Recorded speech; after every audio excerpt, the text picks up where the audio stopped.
శివభక్తులకు అత్యంత పవిత్రమైన పర్వదినం. శివరాత్రి అంటే ఏమిటి? హిందూ పంచాంగం ప్రకారం ప్రతి నెల వచ్చే కృష్ణపక్ష చతుర్దశిని శివరాత్రి అంటారు. కానీ మాఘమాసంలో వచ్చే చతుర్దశిని మహాశివరాత్రిగా జరుపుకుంటారు. ఇది పరమశివునికి అత్యంత ప్రీతికరమైన రోజు. మహాశివరాత్రి ఎలా ఉద్భవించింది? పురాణ గాథలు. దీని వెనుక ప్రధానంగా 3 కథలు ప్రాచుర్యంలో ఉన్నాయి. 1. లింగోద్భవం.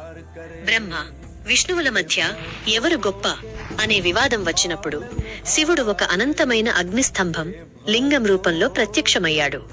ఆ అగ్నిలింగం ఉద్భవించిన రోజే మహాశివరాత్రి. 2. శివ పార్వతుల కళ్యాణం. శివుడు పార్వతీదేవిని వివాహం చేసుకున్న పవిత్ర దినం ఇది. 3. క్షీరసాగర మథనం. సముద్ర మథనంలో పుట్టిన హాలాహలాన్ని, విషాన్ని లోక కళ్యాణం కోసం శివుడు మింగి తన కంఠంలో దాచుకున్న రోజు. అందుకే ఆయనను నీలకంఠుడు అంటారు. మహాశివరాత్రి రోజు ఏం చెయ్యాలి? శివరాత్రి రోజున భక్తులు ప్రధానంగా పాటించాల్సినవి 3. ఉపవాసం. రోజంతా ఆహారం తీసుకోకుండా శివనామస్మరణలో గడపడం. ఇది ఇంద్రియ నిగ్రహానికి ప్రతీక. జాగరణ. రాత్రంతా నిద్రపోకుండా శివ పూజలు లేదా భజనలు చేయడం. శివరాత్రి రోజు రాత్రివేళ చేసే పూజలకు అత్యంత శక్తి ఉంటుందని నమ్మకం. అభిషేకం.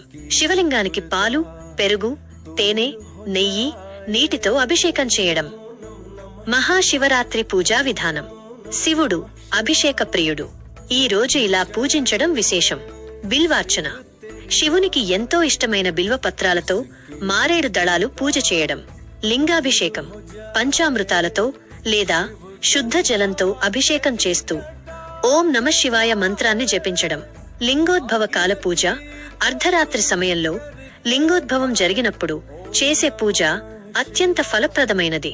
దీపారాధన. దేవాలయాల్లో లేదా ఇంట్లో దీపాలు వెలిగించి జ్ఞాన జ్యోతిని వెలిగించాలని కోరుకోవడం. ముఖ్య గమనిక: మహాశివరాత్రి అంటే కేవలం ఉపవాసం ఉండటం మాత్రమే కాదు, మనసులోని అశాంతిని వదిలి శివతత్వంలో, ప్రశాంతతలో లీనమవ్వడం. మీరు ఈ ఏడాది